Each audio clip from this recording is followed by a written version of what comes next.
ऐसी होती है सासू माँ। दिल को छू लेने वाली कहानी। बहू कहाँ मर गई? अंदर से आवाज, जिंदा हूँ माँ जी। तो फिर मेरी चाय क्यों अभी तक नहीं आई? कब से पूजा करके बैठी हूँ, ला रही हूँ माँ जी।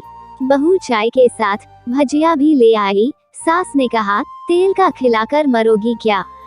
बहू ने कहा, ठीक है माँ जी, ले जाती हूँ। सास ने कहा, रहने दे, अब बना दिया है तो खा लेती हूँ। सास ने भजिया उठाए और कहा, कितनी गंदी भजिया बनाई है तुमने। बहू, माँ जी मुझे कपड़े धोने हैं, मैं जाती हूँ। बहू दरवाजे के पास छिपकर खड़ी हो गई। सास भजिया पर टूट पड़ी और पूरी भजिया खत्म कर दी। बहू मुस्कुराए और काम पर लग गई।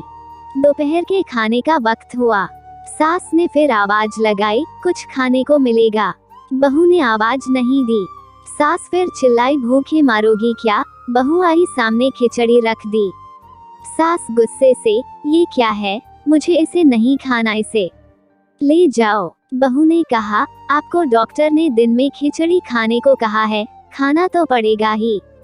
सास मुंह बनाते हुए, हाँ तू मेरी माँ बन जा। बहू फिर मुस्कुराई और चली गई। आज इनके घर पूजा थी। बहू सुबह 4 बजे से उठ गई। पहले स्नान किया, फिर फूल लाए, माला बनाई, रसोई साफ की, पकवान और भोज बनाया। सुबह के 10 बज गए। अब सास भी उठ चुकी थी। बहू अब पंडित जी के साथ भगवान के वस्त्र तैयार कर रही थी। आज ऑफिस की छुट्टी भी थी। उनके पति भी घर पर थे। पूजा शुरू हुई। सास चिल्लाती, बहू ये नहीं है, वो नहीं है। बहू दौड़ी दौड़ी आती और सब करती। अब दोपहर के 3 बज गए थे। आरती की तैयारी चल रही थी। पंडित जी ने सबको आरती के लिए बुलाया और सबके हाथों में थाली दी। जैसे ही बहू ने थाली पकड़ी, थाली हाथों से गिर पड़ी। शायद भोज बनाते हुए बहू के हाथों में तेल लगा था, जिसे वो पोंछना भूल गई थी। सारे लोग तरह तरह की बातें करने लगे। कैसी बहू है, कुछ नहीं आता, एक काम भी ठीक से नहीं कर सकती, ना जाने कैसी बहू उठा लाए, एक आरती की थाली भी संभाल नहीं सकती। उसके पति भी गुस्सा हो गए, पर सास चुप रही, कुछ नहीं कहा, बस यही बोल के छोड़ दिया, सीख रही है, सब सीख जाएगी धीरे धीरे। अब सबको खाना परोसा जाने लगा। बहू दौड़ दौड़ के खाना देती, फिर पानी लाती। करीब 70-80 लोग हो गए थे। इधर 2 नौकर और बहू अकेली, फिर भी वहाँ सारा काम बहुत ही अच्छे तरीके से करती। अब उसकी सास और कुछ आस पड़ोस के लोग खाने पर बैठे। बहू ने खाना परोसना शुरू किया। सबको खाना दे दिया गया। जैसे ही पहला निवाला सास ने खाया, तुमने नमक ठीक नहीं डाला क्या? एक काम ठीक से नहीं करती, पता नहीं मेरे बाद कैसे ये घर संभालेगी। आस पड़ोस वालों को तो जानते ही हो ना साहब, वो बस बहाना ढूंढते हैं नुक्स निकालने का। फिर वो सब शुरू हो गए, ऐसा खाना है, ऐसी बहू है, ये वो वगैरह वगैरह। दिन का खाना हो चुका था। अब बहू बर्तन साफ करने नौकरों के साथ लग गई। रात में जगराता का कार्यक्रम रखा गया था। बहू ने भी 1-2 गीत गाने के लिए स्टेज पर चढ़ी। सास जोर से चिल्लाई, मेरी नाक मत कटा देना, गाना नहीं आता तो मत गा, वापस आ जा। बहू मुस्कुराए और गाने लगी। सबने उसके गाने की तारीफ की, पर सास मुंह फुलाते हुए बोली, इससे अच्छा तो मैं गाती थी जवानी में, तुझे तो कुछ भी नहीं आता। बहू मुस्कुराए और चली गई। अब रात का खाना खिलाया जा रहा था।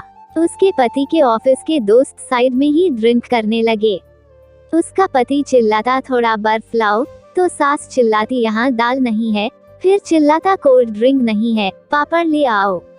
इधर उधर आखिरी में उसके पति की शराब गिर पड़ी उसके एक दोस्त पर और बोलत टूट गई। पति गुस्से में 2 झापड़ अपनी पत्नी को लगाते हुए कहता है, जाहिल कहीं की, देखकर नहीं कर सकती, तुझे इतना भी काम नहीं आता। सारे लोग देखने लगे। उसकी पत्नी रोते हुए कमरे की तरफ दौड़ी। फिर उसके दोस्तों ने कहा, क्या यार पूरा मूड खराब कर दिया, यहाँ नहीं बुलाया होता, हम कहीं और पार्टी कर लेते। कैसी अनपढ़ गंवार बीवी ला रखी है तूने, उसे तो मेहमानों की इज्जत और काम करना तक नहीं आता, तुमने तो हमारी बेइज्जती कर दी। अब आस पड़ोस की औरतों को और बहाना मिल गया था। वो कहने लगी, देखो क्या कर दिया तुम्हारी बहू ने, कोई काम की नहीं है। मैं तो कहती हूँ अपने बेटे की दूसरी शादी करा दो, छुटकारा पाओ इस गंवार से। सास उठी और अपने बेटे के पास जाकर उसे थप्पड़ मारा और कहा, अरे नालायक, तुमने मेरी बहू को मारा, तेरी हिम्मत कैसे हुई, तेरी टांग तोड़ दूंगी। उसके बेटे के दोस्त कुछ कहने ही वाले थे कि उसकी माँ ने घूरते हुए कहा, चुप, बिल्कुल चुप, यहाँ दारू पीने आए हो, जबकि पता है आज पूजा है और तुम्हें पार्टी करनी है। कैसे संस्कार दिए हैं तुम्हारे माता पिता ने, और किसने मेरी बहू को जाहिल बोला, जरा इधर आओ, चप्पल से मारूंगी अगर मेरी बहू को किसी ने शब्द भी कहा तो। अरे पापी, तूने उस लड़की को बस इसलिए मारा कि तेरी शराब टूट गई। पापी, वो बच्ची सुबह 4 बजे से उठी है, घर का सारा काम कर रही है, ना सुबह से नाश्ता किया, ना दिन का खाना खाया, फिर भी हंसते हुए सबकी बातें सुनते हुए, ताने सुनते हुए घर के काम में लगी रही। तेरे यार दोस्तों को वो अच्छी नहीं लगी, जूते से मारूंगी तेरे दोस्तों को जो कभी उन्होंने ऐसा कहा। उसके यार दोस्त चुपके से खिसक लिए। अब सास बहू के कमरे में गई और बहू का हाथ पकड़कर बाहर लाई। सबके सामने कहने लगी, किसने कहा था अपनी बहू को घर से निकाल के दूसरी बहू ले आना, जरा सामने आओ। कोई सामने नहीं आया।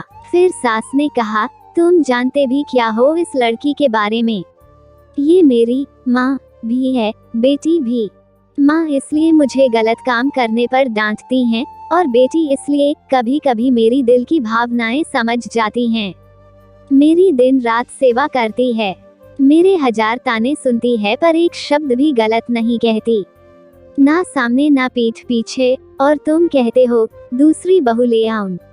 याद है ना छुटकी की दादी, अपनी बहू की करतूत। सास ने गुस्से से पड़ोस की महिला को कहा, अभी पिछले हफ्ते ही तुम्हें मियाँ बीवी भूखे छोड़ घूमने चले गए थे।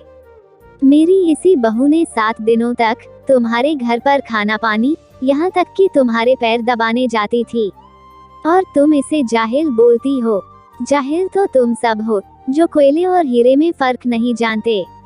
अगर आइंदा मेरी बहू के बारे में किसी ने एक लफ्ज भी बोला तो मुझसे बुरा कोई नहीं होगा, क्योंकि ये मेरी बहू नहीं, मेरी बेटी है। बहू सिसकियां लेते हुए फिर कमरे में चली गई। सास ने एक प्लेट उठाई और भोजन परोसा और बहू के कमरे में खुद ले गई। सास को भोजन लाते देखा तो बहू ने कहा, अरे माँ जी आप क्या कर रही हो, मैं खुद ले लेती। सास ने प्यार से ताना मारते हुए कहा, डर मत, इसमें जहर नहीं है, मार नहीं डालूंगी तुझे। तुझे नई सास चाहिए होगी, पर मुझे अभी भी तू ही मेरे घर की बहू चाहिए। बहू ने अपनी सास को रोते हुए गले से लगा लिया। सास भी रो दी पहली बार और कहा, चल खाना खा ले।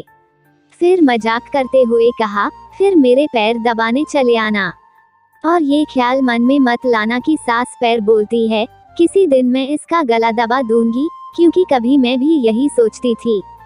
दोनों खूब हंसने लगती हैं। आपको कहानी कैसी लगी जरूर बताएं।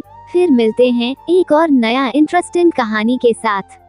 तब तक आप चैनल पर मौजूद और कहानियों को सुनें। धन्यवाद।